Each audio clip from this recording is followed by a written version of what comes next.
Assalamualaikum. Oh, izin ya, kali ini sharingnya filosofis, bukan hal yang praktis, tapi semoga bisa jadi renungan kita semua di sekitar tahun baru 2026.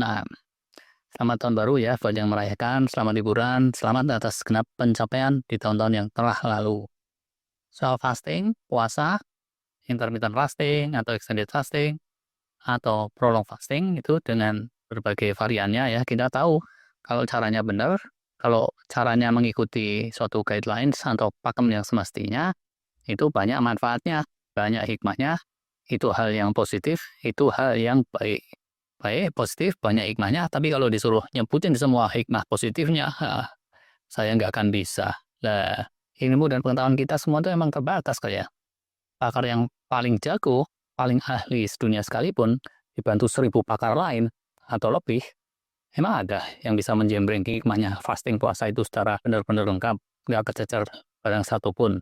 Nggak ada kan ya. Jangankan kok hikmah puasa secara menyeluruh, hikmah dari sisi spiritualnya toh, atau hikmah kemanfaatannya untuk organ otak aja lah gitu ya, satu organ, itu bisa berjilid-jilid kalau mau dituliskan ke dalam suatu buku. Dan pasti aja ada banyak yang kelewat. Seperti itulah harganya. Guru-guru kita udah mengajarkan ya sejak dulu, kalau kita berusaha menghitung-hitung nikmat Allah, ya kita nggak akan bisa. Nggak akan bisa sampai beneran tuntas, separuh jalan aja juga nggak akan bisa, apalagi tuntas. Nah, yang ahli aja nggak akan bisa, apalagi yang awam atau yang kelasnya orang jalanan seperti saya gini, harap maklum. Nah, dengan adanya keterbatasan itu, bisa jadi ya, amat sering terjadi saat kita menjalankan puasa, fasting, itu bisa kerasa manfaatnya secara nyata, terus bisa dicerita-ceritain, tapi bisa juga kita ini terus telinga-telingo. Oh kayak gini-gini aja ya. Nah, kalau begitu ya, biarpun manfaatnya itu bisa aja nggak kerasa bener, ya jangan motong. Puasa ini kan gamenya jangka panjang ya. Dan dia bukannya kayak akan sampai gitu, begitu digigit langsung nyos. Ini tuh ibarat kayak kita melaju di jalan raya sih ya. Saat jalanan sepi sunyi, kosong blong, mana jalannya halus mulus pula. Itu sebenarnya kita mau seenaknya juga bisa aja loh. Tapi semua orang yang udah ngerti barang sedikit hikmahnya kehidupan, mereka nggak akan pengawuran. Tetap aja mereka itu akan menjaga disiplin. Nah, kosong kayak apapun jalan raya ya, kendaraan tetap aja lajunya tuh di sisi kiri ya, sisi yang semestinya kalau di negara kita. Atau di kanan kalau di negara tertentu. Nah, atau kalau di jalan tol tuh ya, biar jalan tolnya tuh kosong plong, nah kita nggak kejar waktu, nggak ngejar efisiensi apapun, nah tetap aja kendaraan itu akan kita jalankan dengan biasa-biasa aja, lurus-lurus aja, dan bukannya terus iseng, zigzag sana sini, ngepot sana sini nggak buku, nah, walaupun sebenarnya bisa aja, ini kecuali kalau supirnya wong edan gitu ya, atau orang keblinger. Nah, filosofi hidup yang baik kayak gitu kan ya. Hal yang baik itu kita tekuni, kita laluri, dibudayakan, dijadikan gaya hidup, dan tidak kita tinggalkan. Sekalipun manfaat jangka pendeknya kita nggak bisa terangin.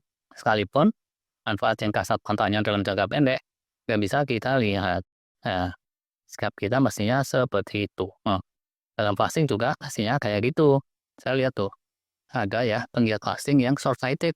Sudut pandangnya itu cetak pendek.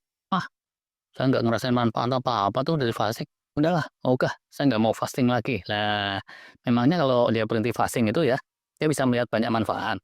Terus jadi apa emangnya? Jadi bisa melahap makanan maknyus sepuasnya. Apa itu yang benar-benar dibutuhkan oleh tubuh kita? Kan nggak juga. Apa terus yang bagus itu kalau kita puas-puasin nafsu kita puas-puasin ego kita. Kan nggak juga. Nah, makanan tuh ya, seenak apapun, begitu masuk perut kita, besoknya, jadi ampas juga itu sisa-sisanya. Baunya semeriwing. Pernah dengar nggak sih? Orang dagang makanan, terus dia menjamin, ini tidak seperti yang lain, saudara-saudara. Besok-besoknya ini bakalan jadi taburan mutiara emas permata. Keren. Nggak mungkin lah ya.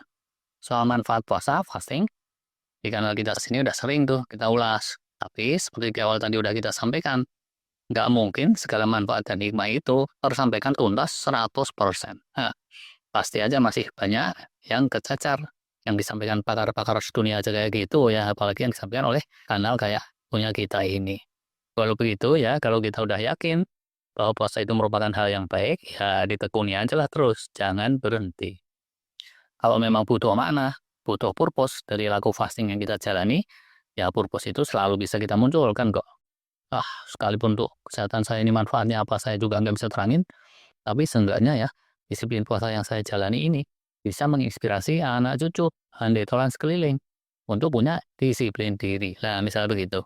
Satu hal itu aja ya, nilainya udah gede banget. Kalaupun beneran itu fasting manfaatnya 0, 100% buat yang praktekin, kalau dia bisa menginspirasi kebaikan kepada sekeliling, hikmahnya kan udah nggak terkira tuh ya. Nah, terakhir nih ya, untuk yang muslim mohon izin. Dalam Alkitab itu ada satu ayat pendek. Al-Mudatsir ayat 6. Wala tamnun tastuksiru. Mohon koreksi ini pada para penonton yang soleh-soleh ya, kalau saya salah. Janganlah kamu memberi sambil kamu banyak-banyak ngarep. Sat-set ya udah mainkan jurus puasa atau laku baik apa gitu ya. Terus ngarepnya ini itu nggak ketulungan. Kalau yang diharap-harap nggak muncul, terus mutung. Lah, jangan kayak gitu. Demikian sih kalau menurut nasihat di dalam Alkitab yang sama-sama sering kita baca. Sering apa enggak nih ya? Yang sering mungkin penonton-penonton yang soleh lah ya. Kalau saya nih rada jarang, astagfirullah. Sedangkan aja lah ya, ini untuk direnungkan. Hikmahnya ya, di balik mentalitas seperti ini, kita jadi akan merasa lebih semeleh, relief, plong. Kita puasa ya udah aja, kita puasa. Gak usah ngarep ini itu, jalan aja terus. Kalau dapat ilmu, pengetahuan baru yang bisa menyempurnakan laku puasa kita, ya tetap sih, alhamdulillah, seiring waktu, terus saja kita lakukan penyempurnaan-penyempurnaan, continuous improvement. Udah aja gitu. Dengan sikap seperti itu ya, walaupun kita mesti praktek puasa fasting dan laku-laku sehat untuk jangka yang panjang banget, insya Allah kita lebih bisa menjalaninya dengan enteng dan seamless saja. Enak lah ya kalau udah kayak gitu. Oke, terima kasih. Wassalam.